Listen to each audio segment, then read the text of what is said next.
Next question. Leaf litter decomposes faster than in any other biome, and as a result, the soil surface is often almost bare. Apart from trees, the vegetation is largely composed of plant forms that reach up into the canopy vicariously by climbing the trees or growing as epiphytes. Rooted on the upper branch of trees, this is most likely a description of. Okay, so here the leaf litter decomposes faster than in any other biome. Okay, so the decomposition rate is faster. And when will be the decomposition rate is faster? When there is temperature plus humidity, or if there is moisture and temperature is more, decomposition rate is high because there will be more microbial activities. Microbial activities will be more when there is temperature and moisture is high. Okay, so leaf litter decomposes faster than in any other biome, and as a result of the soil surface is often almost bare, and there will be that area will be on high, which you have high temperature and moisture. Also, apart from trees, the vegetation is largely composed of plant forms that reach up into the canopy vicariously. So there will be layers of tree canopies. So from the description, we can see that it is mainly about the tropical rainforest. Okay, in tropical rainforest, the temperature and moisture level is high, and due to that, the microbial activity will be more, and leaf litter it will decompose faster. And also there are layers of tree canopy because every plant will be fighting for sunlight. There is a race for sunlight, so there will be layers. Next, consider the following statements. Jet streams occur in the northern hemisphere only. Okay, jet stream occur in the northern hemisphere only. Second, only some cyclone develop an eye.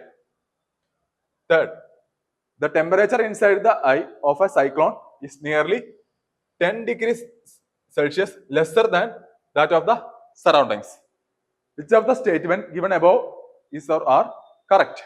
Okay, so in order to answer this question, you must know about jet stream, cyclones.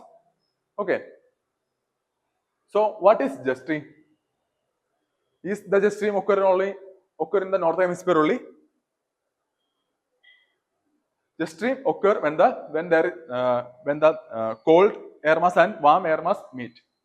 Okay, here there are two types of jet streams, that is polar jet stream in between the polar cell and ferrous cell, and also there is subtropical jet stream between ferrous cell and Hadley cell. You know, this is Hadley cell, ferrous cell. Here the subtropical high pressure belt, equatorial low pressure belt, and subpolar low pressure area and polar high pressure area. So jet stream occur in polar jet stream. There is polar jet stream and subtropical jet stream, and it occur in both hemisphere, not only in northern hemisphere. In southern hemisphere too, there is jet stream in these belts. So the first statement, that is jet stream occur only in northern hemisphere, which is wrong. Second statement is that only some cyclone are develop an eye, which is true, that because in temperate region, that is in this region, in temperate region, when cyclone form, only some cyclone develop an eye. So the second statement is true. First statement is wrong because it is not only in the northern hemisphere, in the southern hemisphere too, jet stream occur. Second statement is correct, that is only some cyclones develop an eye. So it is correct because in temperate region, the only some cyclone develop an eye. In tropical region, almost everyone will develop an eye, but in temperate region, only some cyclones develop an eye. Third statement, the temperature inside the eye of a cyclone is nearly 10 degrees Celsius lesser than that of the surrounding. Is it lesser or more? So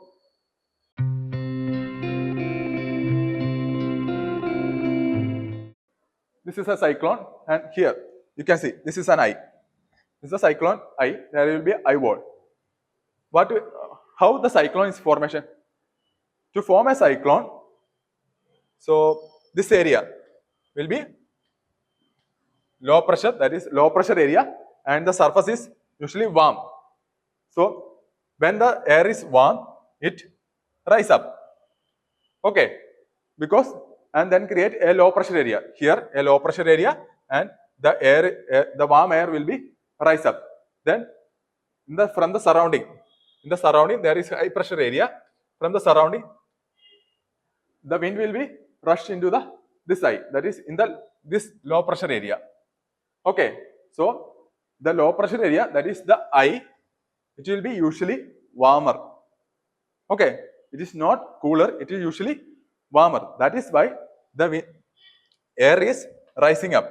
Warm air is rising up and creating a low pressure area, and the wind will be flown to this low pressure area from the surrounding high pressure area. That is how a cyclone is forming.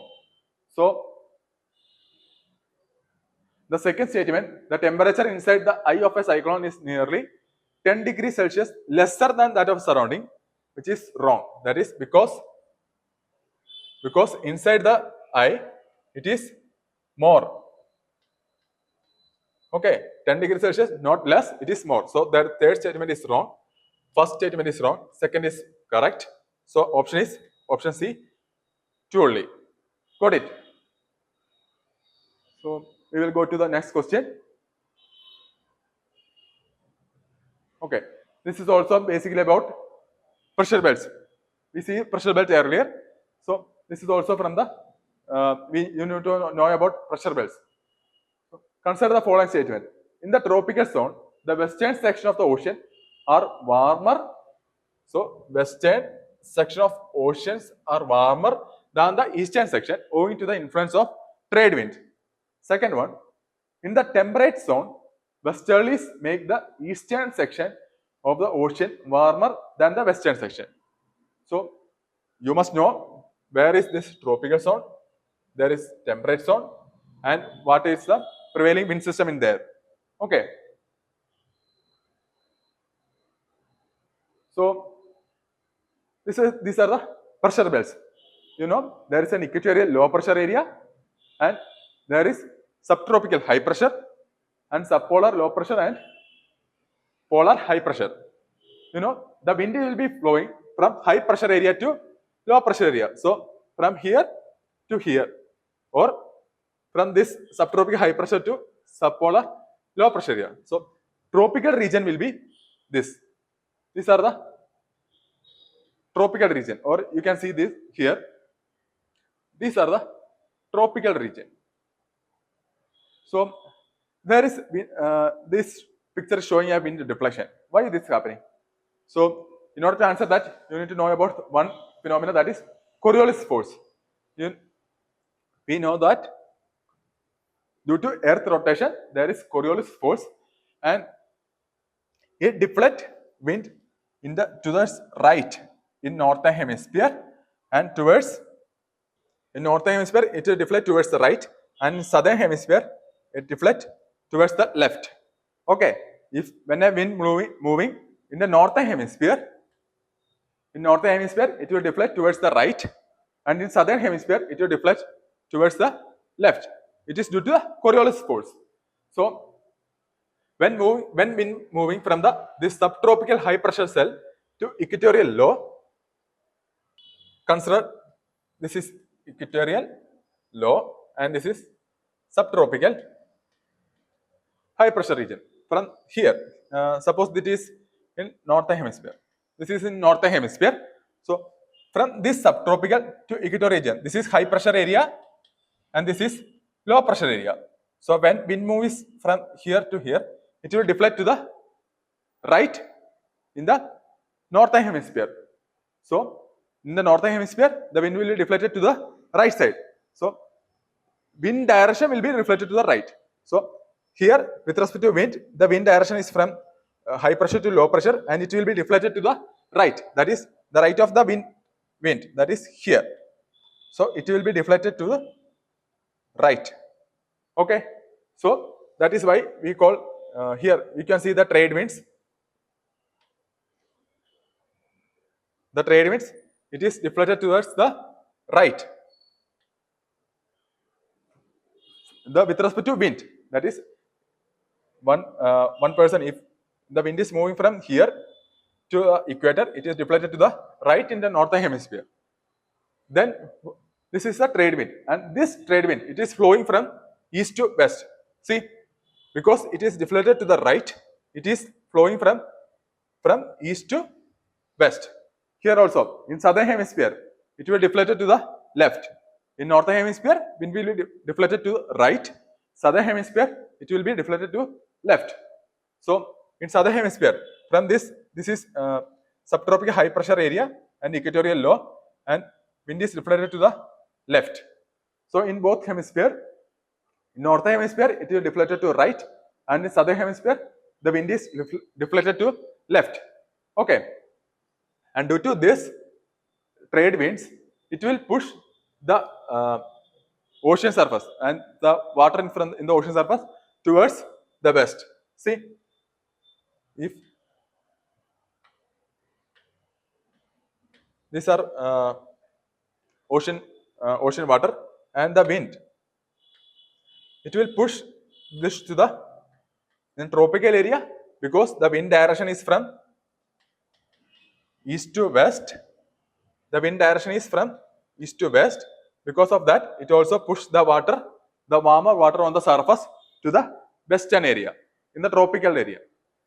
And in temperate area, okay. So temperate zone, it is from this subtropical high pressure cell to the subpolar low pressure area. Here, this is subtropical high pressure, and this is subpolar low pressure. Temperate zone is this. These are the temperate zone. So wind is moving from this subtropical high pressure to this subpolar low pressure area, and due to Coriolis effect, it will deflect to the right in the northern hemisphere, and here in the southern hemisphere, it will be deflected to the left in the southern hemisphere. So temperate area, we call it westerlies. It will be flowing from west to east.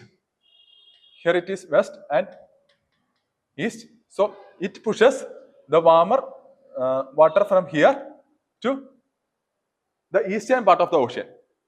Okay.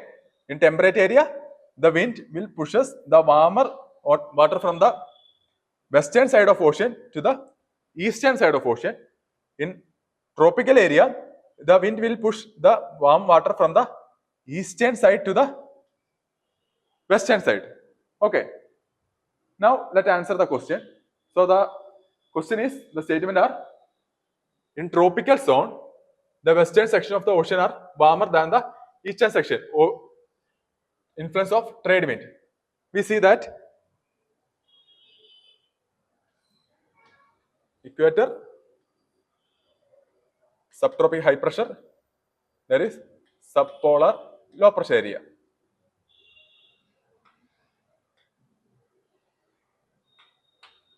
So in the tropical zone, when wind moving from the high pressure to low pressure area, it will be deflected to the right in the northern hemisphere, and due to that, the wind will be transport this warm ocean from the eastern side to the west.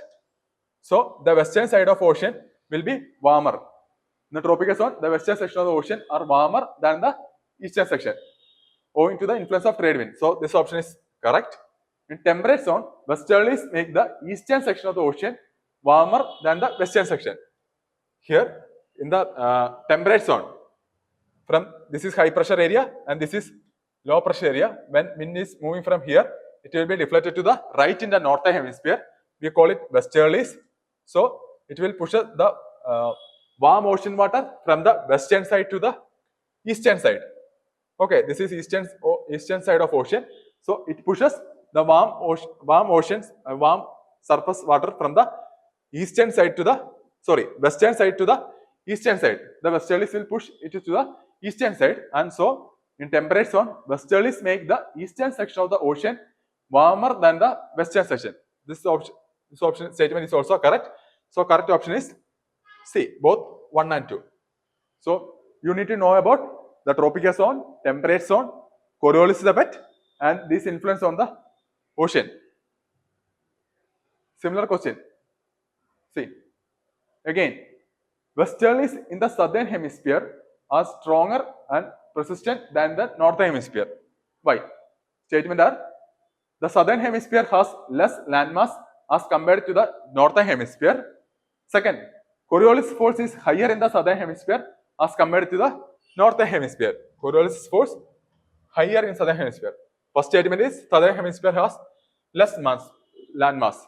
So the westerlies, which is blown between subtropical high pressure and subpolar low pressure. There is equator, subtropical high pressure area and subpolar low pressure area. So between subtropical high pressure and subpolar low pressure, the westerlies are flowing. So the statement is westerlies in the southern hemisphere are stronger. So the statement says that it is stronger. So why? The southern hemisphere has less landmass as compared to northern hemisphere, which is true, because we know that in southern hemisphere only 20% are landmass.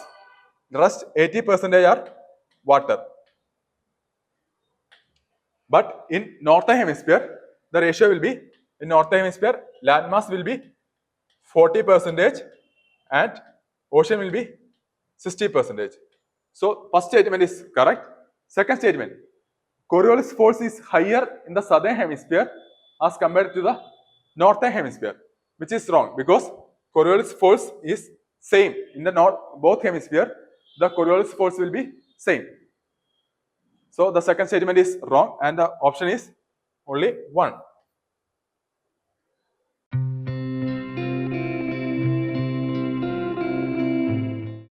Gallant IAS, chasing your passion to ace.